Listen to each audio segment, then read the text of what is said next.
তোমার সমস্ত কথাটা শুনব। ওরে পাপিষ্ঠা নারী, তোর এত বড় সাহস! তুই আমার যজ্ঞ ভঙ্গ করিস?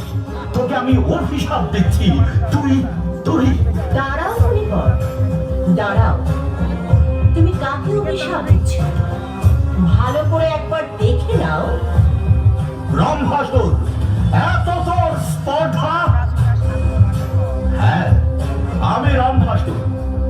বলুন, কি অভিশাপ আপনি আমায় দিবেন? তুই নারী সেজে আমার সাথে যে প্রতারণা করেছিস, সেই নারীর হাতে হবে তোর মৃত্যু।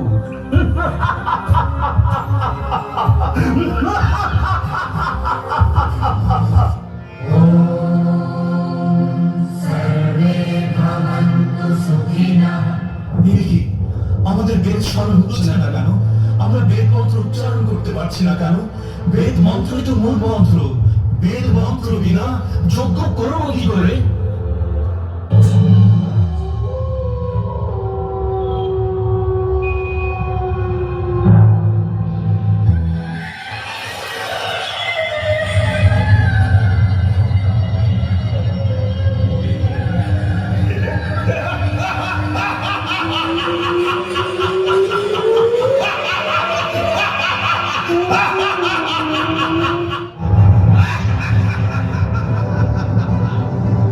অর্ধবাসীগণ শেষ হচ্ছে বেদ বিনা, এবার স্বর্গবাসীগণ ভুগবে। বেদ দ্বারা মহাবিনাশ করব আমি।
কর্ম আমি,